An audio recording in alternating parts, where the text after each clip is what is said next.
Եթերում 02-ի հերթական թողարկումն է բարի երեկո, այսօր մեր ծրագրում կարող եք դիտել։ Նախարարի գլխավորությամբ քննարկվել են հանցավորության կանխարգելմանն ուղղված միջոցառումները, կձևավորվի նոր ստորաբաժանում։ Կայացել են ՀՀ-ԵՄ հետընդունման և ՀՀ-ԵՄ մուտքի արտոնագրերի դյուրացման հարցերով համատեղ կոմիտեների նիստերը։ Ապօրինի գործողությունների արդյունքում պետբյուջե 1.132.000 դրամ պակաս է վճարվել, ներքին անվտանգության և հակակոռուպցիոն վարչության բացահայտումը։ Մինչև տարեվերջ ներքին գործերի նախարարության կազմում կձևավորվի հանցավորության պաշտոնական վիճակագրության վարման, այդ թվում արհեստական բանականության միջոցով վերլուծության ու դրա հիման վրա հանցավորության առավել արդյունավետ կանխարգելման համար առաջարկների ուղղորդող վերլուծությունների մշակման համար պատասխանատու ստորաբաժանում։ Ներքին գործերի նախարարի գլխավորությամբ քննարկվել են հանցավորության կանխարգելմանն ուղղված միջոցառումները, այդ թվում ոստիկանության ինֆորմացիոն կենտրոնի վերաիմաստավորման տեսլականը։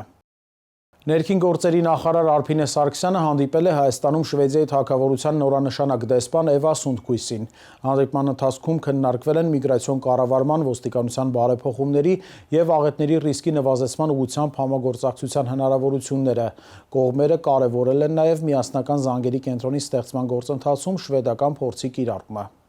Ներքին գործերի նախարար Արփինե Սարգսյանը հոկտեմբերի 15-ին ընդունել է Հայաստանում Շվեդիայի թագավորության նորանշանակ դեսպան Էվա Սունդկույսին։ Նախարարը նշանակման կապակցությամբ շնորհավորել է արտակարգ և լիազոր դեսպանին և մաղթել արդյունավետ աշխատանք։ Բարձր գնահատելով երկկողմ ակտիվ համագործակցությունը, Արփինե Սարգսյանը նշել է, որ այն ընդգրկում է ներքին գործերի նախարարության մանդատի շրջանակում տարբեր ուղղություններ։ Անդրադառնալով միգրացիոն կառավարման և ոստիկանության ոլորտներում գրանցված արդյունքներին, նախարար Սարգսյանը ընդգծել է վիզաների ազատականացման ուղղությամբ ձեռքբերումներն ու բանակցային ոստիկանության կայացման ուղղությամբ աշխատանքները։ Դեսպան Էվա Սունդկույսը շնորհակալություն հայտնելով ընդունելության համար նշել է, որ Հայաստանը առանձնահատուկ տեղ ունի Շվեդիայի թագավորության արտաքին քաղաքական օրակարգում։ Ներկայացնելով ընթացիկ ծրագրերը, դեսպանը պատրաստակամություն է հայտնել ամրապնդել համագործակցությունը։ Անդրադարձ է կատարվել ամրապնդելով միգրացիայի կառավարումը և ինտեգրացմանը ծրագրի մեկնարկին։ Քննարկվել են միգրացիոն հոսքերի արդյունավետ կառավարման ուղղությամբ Հայաստանի կողմից իրականացվող քայլերը, բիոմետրիկ համակարգի ներդրման և այլ հարցեր։ Անդրադարձ է կատարվել նաև միասնական զանգերի կենտրոնի ստեղծման գործընթացին։ Նշվել է, որ ընթացիկ տարում կմիավորվեն փրկարար ծառայության և ոստիկանության, իսկ 2026 թվականին նաև շտապօգնության զանգերը։ Այս համատեքստում կարևորվել է նաև շվեդական փորձը։ Քննարկվել է նաև համագործակցության ընդլայնման հնարավորությունները, այդ թվում Շվեդիայի քաղաքացիական արտակարգ իրավիճակների գործակալության միջոցով աղետների ռիսկի կառավարման ոլորտում փորձի փոխանակման ուղղությամբ նախատեսվող քայլերը։ Կողմերն ընդգծել են համագործակցությունը շարունակելու պատրաստակամությունը, ուղղված համատեղ ծրագրերի արդյունավետ իրականացմանը։ Բրյուսելում կայացել են Հայաստանի Հանրապետություն Եվրամիություն հետընդունման հարցերով համատեղ կոմիտեի 10-րդ, ինչպես նաև ՀՀ-ԵՄ մուտքի արտոնագրերի դյուրացման հարցերով համատեղ կոմիտեի 8-րդ նիստերը։ ՀՀ-ԵՄ հետընդունման հարցերով համատեղ կոմիտեի նիստը Բրյուսելում համանախագահել են Հայաստանի Հանրապետության ներքին գործերի փոխնախարար Արմեն Ղազարյանը և Եվրոպական հանձնաժողովի ներկայացուցիչ Սիլվեննա Պեստան։ Կողմերը քննարկել են միգրացիոն քաղաքականությունների վերջին զարգացումները, վիզաների ազատականացման գործընթացը և համաձայնագրերի արդյունավետության բարձրացման ուղիները։ Հոկտեմբերի 6-ից նախագործարկում է քաղաքացիության գործերի էլեկտրոնային համակարգը։ Դիմումատուները հնարավորություն կունենան առցանց գրանցվել հարթակում, ստեղծել, խմբագրել և ներկայացնել Հայաստանի քաղաքացիություն ստանալու կամ դադարեցնելու նախնական հայտ, ամրագրել միգրացիա և քաղաքացիության ծառայություն այցելության օր ոչ շուտ, քան 2026 թվականի հունվարի 22-ը։ Հայաստանի Հանրապետության քաղաքացիները նոր համակարգում գրանցվելու են բացառապես ԵՍ ազգային նույնականացման հարթակի միջոցով, ինչի համար անհրաժեշտ է նույնականացման քարտ և էլեկտրոնային թվային ստորագրություն։ Օտարերկրյա քաղաքացիները, փախստականի կարգավիճակ ունեցող և քաղաքացիություն չունեցող անձինք գրանցվելու են ըստ ցանկության, խիստ նույնականացմամբ կամ էլեկտրոնային փոստի վավերացմամբ կցելով ճամփորդական փաստաթղթի լուսապատճենը։ Նախնական հայտի ներկայացումից հետո անհրաժեշտ է կատարել պետական տուրքի վճարում ոչ ուշ, քան ընտրված այցելության օրվանից 10 օր առաջ։ Վճարումը չկատարելու դեպքում ամրագրած օրը չեղարկվում է։ Ներքին գործերի նախարարությունում կայացել է հանցավորության դեմ պայքարի ռազմավարական ծրագրի հանրային քննարկում։ Մասնակիցները ներկայացրել են առաջարկներ հանցավորության կանխարգելման, ռեսուրսների արդյունավետ օգտագործման և միջազգային փորձի կիրառման ուղղությամբ։ Քննարկման ընթացքում շեշտվել է, որ ծրագիրը կդառնա հանցավորության դեմ պայքարի համակարգված և երկարաժամկետ մոտեցման հիմք։ Լավագույնս մշակված ռազմավարական մոտեցում, ռազմավարական ծրագրեր, միջոցառումներ եւ վերջնարդյունքում փոփոխություններ, որոնք տեսանելի կլինեն հասարակության շրջանում։ Այս համատեքստում ներքին գործերի նախարարությունը սոցիալական արդարություն հասարակական կազմակերպության հետ համատեղ հոկտեմբերի 8-ին նախաձեռնել էր հանցավորության դեմ պայքարի ռազմավարական ծրագրի վերաբերյալ հանրային քննարկում։ Ներկային ներքին գործերի նախարարության ենթակածառայությունների, արդարադատության նախարարության, հասարակական եւ միջազգային կազմակերպությունների ներկայացուցիչներ։ Ներքին գործերի նախարարության ռազմավարական պլանավորման, քաղաքականության մշակման եւ մոնիթորինգի վարչության պետ Նատալի Սահակյանն անդրադառնալով հանցավորության դեմ պայքարի ուղղությամբ իրականացվող ընդգրկուն միջոցառումներին նշել է, որ ռազմավարական ծրագիրն այդ համատեքստում ունի առանձնակի կարևորություն։ Նրա խոսքով հանցավորության դեմ պայքարի արդյունավետության բարձրացման, թիրախային խնդիրների վերհանման ու լուծման նպատակով ներքին գործերի նախարարությունը նախաձեռնել է հանցավորության դեմ պայքարի ռազմավարական ծրագրի մշակման աշխատանքները։ Փորձագետ Արնոլդ Վարդանյանն իր խոսքում նշել է, որ հանցավորության դեմ պայքարի ռազմավարության մշակման սկզբունքներում կարևոր են միջազգային փորձի ուսումնասիրությունը, առաջնահերթություն պահանջող խնդիրների որոշակությունն ու առկա ռեսուրսների գնահատումը։ Շեշտվել է, որ հանցավորության դեմ պայքարի ռազմավարության ծրագիրը հիմնված է միջազգային փորձի ուսումնասիրության վրա, նախանշվել են ոլորտի խնդիրներն ու անելիքները։ Հանցավորության դեմ պայքարի ռազմավարական ծրագրի շրջանակում ներկայացված առաջարկների շուրջ ծավալվել է ակտիվ քննարկում։ Ներքին գործերի նախարարության ներքին անվտանգության եւ հակակոռուպցիոն վարչությունը բացահայտել է Շիրակի մարզի հաշվառման քննական բաժնի գլխավոր մասնագետի կողմից կատարված կոռուպցիոն գործողություններ։ Նա մի շարք տրանսպորտային միջոցների գրանցման համար քաղաքացիներից ստացել է պետական վճարների գումարներ, սակայն դրանք ամբողջությամբ չի փոխանցել պետական հաշվեհամարին։ Պետբյուջե չի մուտքագրվել ավելի քան 1 միլիոն դրամ, նյութերն ուղարկվել են հակակոռուպցիոն կոմիտե, նախաձեռնվել է քրեական վարույթ։ Շաբաթվա ընթացքում արձանագրված այլ քրեական դեպքերն ու դրանց բացահայտումները մեկ տեսաշարում։ Քրեական ոստիկանության Կոտայքի մարզային վարչության ծառայողները ձեռնարկած օպերատիվ հետախուզական միջոցառումների արդյունքում փաստական տվյալներ էին ձեռք բերել, որ Վերին Պտղնի գյուղի վարչական տարածքում նույն գյուղի 35-ամյա բնակչի եւ Բալաովիտ գյուղի 33-ամյա բնակչի միջև հուլիսի վերջին տեղի ունեցած վիճաբանությունն ավարտվել էր դանակահարությամբ, ինչից հետո 35-ամյա տղամարդը վրեժխնդրության նպատակով համագյուղացի 28-ամյա ընկերոջը դրդել է սպանել 33-ամյա Բալաովիցուն։ Հավաստի տվյալներ են ձեռք բերվել, որ 28-ամյա երիտասարդը ժամանելով Հայաստան 35-ամյա համագյուղացու հետ նախնական համաձայնությամբ ապօրինի ձեռք է բերել եւ բնակության վայրում պահել հրազեն, փամփուշտներ եւ մարտական նռնակ։ Օպերատիվ տեղեկությունների հիման վրա նախաձեռնվել է քրեական վարույթ, որի շրջանակում կատարված օպերատիվ հետախուզական միջոցառումների եւ քննչական գործողությունների արդյունքում պարզվել է, որ 28-ամյա երիտասարդը կատարել է 33-ամյա Բալաովիցու սպանելու նախապատրաստական գործողություններ, իր մոտ պահելով ապօրինի զենք զինամթերք, նրա տան հարևանությամբ վարձակալել է առանձնատուն եւ հետևելով տեղաշարժին կատարել է լուսանկարահանումներ, սակայն Բալաովիցին հայտնաբերել է նրան եւ ընկերների հետ ծեծի ենթարկել։ Հանցավոր մտադրությունն ավարտին հասցնելու նպատակով Վերին Պտղնի գյուղի բնակիչ 28-ամյա երիտասարդը 35-ամյա համագյուղացու հետ նախնական համաձայնությամբ 33-ամյա Բալաովիցուն սպանելու համար փնտրել են հարմար առիթ, սակայն իրենց կամքից անկախ հանգամանքներում չեն կարողացել իրագործել։ Քրեական ոստիկանության Կոտայքի մարզային վարչության ծառայողների ձեռնարկած օպերատիվ հետախուզական միջոցառումների եւ քննչական գործողությունների արդյունքում կանխվել է սպանության մտադրությունը։ Հանցավոր խմբի անդամները հայտնաբերվել եւ կալանավորվել են։ Նախապատրաստվող հանցագործության գործիք զենք զինամթերքը հայտնաբերվել է։ Քրեական վարույթի նախաքննությունը շարունակվում է։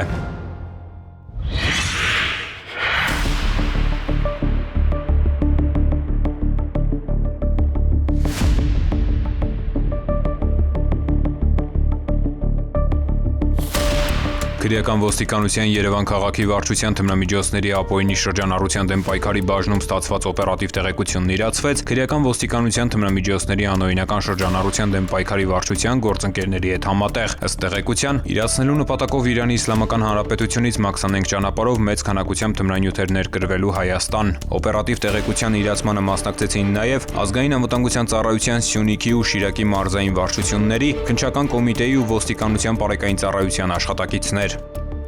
Հոկտեմբերի 11-ին ձերբակալվեցին մայրաքաղաքի բնակիչներ 43 ու 35 տարեկան տղամարդիկ եւ 39-ամյա մի օտարերկրացի, 35-ամյա տղամարդու եւ օտարերկրացու վարած ավտոմեքենաներով հանդերձ նրանք տեղափոխվեցին քննչական վարչություն։ Նախաձեռնված քրեական վարույթի շրջանակում կատարված ձեռնությամբ 35-ամյա տղամարդու մեքենայում հայտնաբերվեց 3 փաթեթ, ընդհանուր 8 կիլոգրամ 370 գրամ քաշով, դրանից 5 կիլոգրամը մեթամֆետամինի, 3 կիլոգրամ 370 գրամը մարիխուանայի նմանվող զանգվածներ էին, եւ սա դեռ ամբողջը չէր։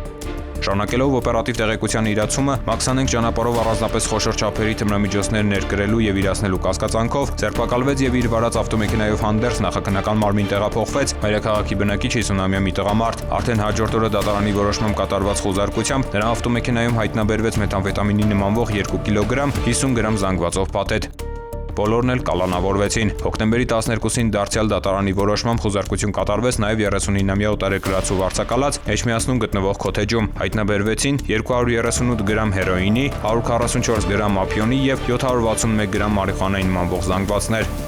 Նախաքննությամբ հանգամանքները պարզվում են։ Քրեական ոստիկանության Երևան քաղաքի վարչության անձի հետախուզման բաժնում ստացվել էր օպերատիվ տեղեկություն, որ մայրաքաղաքի Արցախի Պողոտայի բնակիչ 44-ամյա տղամարդը տանը ամառանոցում եւ իր երկու մեքենաներում ապօրինի պահում է մեծ քանակի զենք ու զինամթերք։ Տեղեկությունը ստուգվեց, հաստատվեց ու հոկտեմբերի 9-ին Էրեբունի եւ Նուբարաշեն վարչական շրջանների քննչական բաժնում նախաձեռնվեց քրեական վարույթ։ Դատարանի որոշմամբ հոկտեմբերի 14-ին խոզարկություններ կատարվեցին 44-ամյա տղամարդու բնակարանում, ամառանոցում եւ ավտոմեքենաներում։ Կոտայքի մարզի Ձորախ գյուղի այգեգործական տարածքում գտնվող նրա ամառանոցում հայտնաբերվեցին կալաշնիկովի ինքնաձիգ, մարտական 5 ատրճանակ, 1 հրացան, ինքնաձիգի 1 խլացուցիչ, սվին դանակ, գաղտնի փականով դանակ, մարտական 160 փամփուշտ եւ այլ զինամթերք։ Նրա ավտոմեքենաներից մեկի խոզարկությամբ էլ հայտնաբերվեց դեղնականաչավուն զանգվածով փաթեթ։ Նախաքննությամբ հանգամանքները պարզվում են։ Ծանուցում ենթադրյալ հանցանքի մեջ կասկածվողը կամ մեղադրվողը համարվում է անմեղ, քանի դեռ նրա մեղավորությունը ապացուցված չէ Հայաստանի Հանրապետության քրեական դատավարության օրենսգրքով սահմանված կարգով, դատարանի օրինական ուժի մեջ մտած դատավճռով։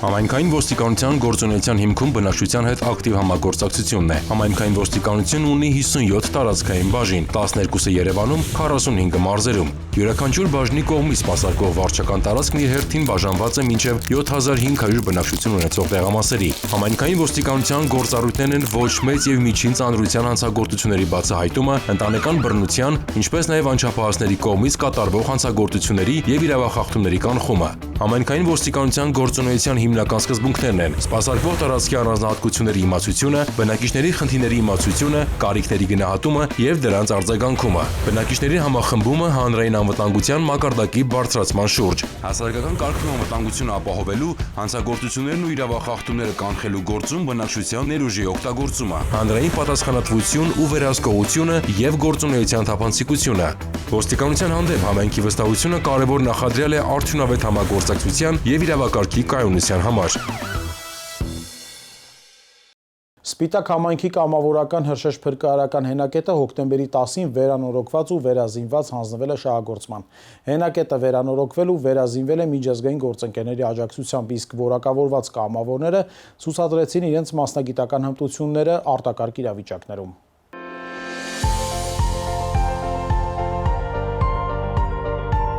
Գաղափար, որն արդեն իրականություն է։ Սպիտակ համայնքի կամավորական Հրշեջ փրկարարական հենակետը վերանորոգված ու վերազինված հոկտեմբերի 10-ին շահագործման հանձնվեց։ 2021 թվականին հիմնադրված հենակետը վերանորոգվել է Wolfire ծրագրի շրջանակում ավստրիական զարգացման գործակալության եւ ավստրիական Կարմիր խաչի ֆինանսավորմամբ։ Մեծ Պարնիում տեղակայված կամավորական Հրշեջ փրկարարական հենակետի բացման արարողությանը ներկայ են ներքին գործերի նախարարության փրկարար ծառայության, Հայաստանում Ֆրանսիայի դեսպանատան, ավստրիական Կարմիր խաչի, ավստրիական զարգացման գործակալության, հայկական Կարմիր խաչի, մարզային եւ համայնքային իշխանությունների ու հասարակական կազմակերպությունների ներկայացուցիչներ։ Հենակետի վերազինման գործում ակտիվ մասնակցություն է ունեցել ներքին գործերի նախարարության փրկարար ծառայությունը համայնքին նվիրելով Հրշեջ ավտոմեքենա, ինչպես նաեւ կազմակերպել է կամավորների վերապատրաստում եւ որակավորման քննություններ։ Աջակցություն են ցուցաբերել նաեւ Լոռու մարզպետարանը, Սպիտակի համայնքապետարանն ու հայկական Կարմիր խաչը։ Փրկարար ծառայության փրկարարական ուժերի վարչության պետի տեղակալ Բագրատ Վարդազարյանը շնորհակալություն հայտնելով կամավորներին եւ հենակետի վերանորոգման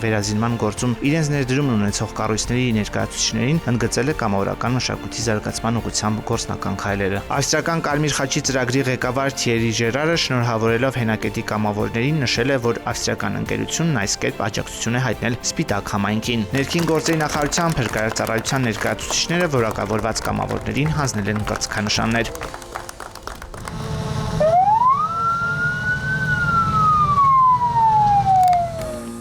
Փրկարարի որակավորման արժանացած կամավորները վարժանքի միջոցով ցուցադրել են ճգնաժամային իրավիճակներում մասնագիտական հմտությունները։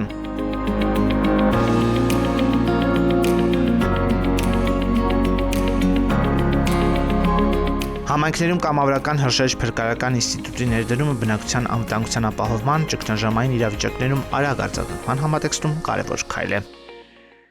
Ներքին գործերի նախարարության elections.mia.gov հարթակում հոկտեմբերի 7-ին հրապարակվել են Արմավիրի մարզի Վաղարշապատ համայնքի տեղական ինքնակառավարման մարմինների ընտրությունների ընտրողների տվյալները։ Քաղաքացիները հնարավորություն ունեն հրապարակված ընտրացուցակներում որոնել կամ ներբեռնել իրենց տվյալները։ Նոյեմբերի 16-ին կայանալիք ընտրություններին Արմավիրի մարզի Վաղարշապատ համայնքում ընտրելու իրավունք ունեցող անձինք իրենց տվյալներին կարող են ծանոթանալ ներքին գործերի նախարարության պաշտոնական կայքի ընտրություններ բաժնում կամ կենտրոնական ընտրական հանձնաժողովի Team 16-11-25 ընտրողների ռեգիստր եւ ընտրողների ցուցակներ բաժիններում։ Կենտրոնական ընտրական հանձնաժողովի Team ընտրողների ռեգիստրի որոնմամբ հնարավոր է քարտեզի վրա տեսնել տեղամասային կենտրոնի հասցեն։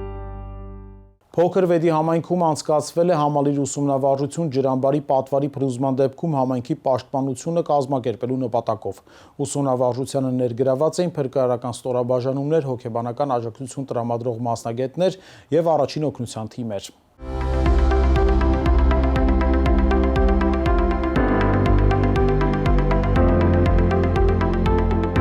Ներքին գործերի նախարարության փրկարարծարայությունը համագործակցելով Արարատի մարզպետի աշխատակազմի Վեդու համայնքապետարանի եւ այլ գործընկերների հետ հոկտեմբերի 14-ին Փոքր Վեդի համայնքում անցկացրել է համալիր ուսումնավարժություն։ Չնայած գործողությունները սցենարային էին, նպատակը իրական էր ամրապնդել արտակարգ իրավիճակներում համայնքի պատրաստվածությունը, կատարելագործել արձագանքման եւ վերականգնման կարողությունները։ Թեման Վեդի ջրամբարի պատվարի փլուզման դեպքում բնակչության պաշտպանության կազմակերպումն է համայնքի տարածք ամբողջ ուսումնավարժությունը երկու փուլից է բաղկացած։ Տեսականը արդեն իսկ ավարտվել է Վեդի համայնքապետարանում էր։ Հիմա գործնակապ փուլն է։ Ինչպես տեսնում եք, այստեղ կոնկրետ իրականացվում է երեխաների ընդունումը։ Մասնակցում էին փրկարարական ու վթարավերականգնողական ստորաբաժանումները պատրաստ սցենարային իրավիճակի անսպասելի զարգացման։ Տեղում էր նաև ինժեներական հատուկ տեխնիկան։ Տարհանման տեղամասում բնակիչները նախ գրանցվում էին, հաշվառում առաջնային կարիքները, այնուհետև ըստ անհրաժեշտության նրանց տրամադրվում էր հոգեբանական կամ բժշկական օգնություն, իրականացվում էին նաև կենսապահովման անհրաժեշտ գործողություններ։ Հոգեբանական օգնություն պարտադիր է տրամադրել ինչպես երեխաներին, այնպես էլ մեծահասակներին, որովհետև իրենց մոտ առաջացող առաջին ստրեսացին գործոնները հետագայում կարող են դառնալ ավելի խորքային հոգեբանական խնդիրների պատճառ, ինչպիսիք են տագնապը, վախը, ստրեսը։ Հոգեբանական աջակցության մասնագետները անհատական զրույցների միջոցով գնահատում էին մարդկանց հոգեվիճակը եւ տրամադրում խորհրդատվություն օգնելով հաղթահարել սթրեսն ու հուզական լարվածությունը։ Համակարգված աշխատանք էին իրականացնում նաեւ Հայկական Կարմիր խաչի ընկերության առաջին օգնության բաժնի աշխատակիցները։ Հայկական Կարմիր խաչն էլ միշտ աջակցել է եւ կողմնակից է նմանատիպ վարժանքներին, հատկապես հանրապետության համայնքներում եւ միշտ առաջի օգնության եւ արագ արձագանքման թիմերով ներկայ է լինում եւ ապահովում է առաջին օգնության եւ արձագանքման գործողությունները։ Ներքին գործերի նախարարությունը կարևորելով աղետներին դիմակայունության կարողությունների զարգացումն ու համայնք մասնավոր հատված համագործակցության ամրապնդումը կարևորում է տարբեր մարզերում նման միջոցառումների շարունակական իրականացումը։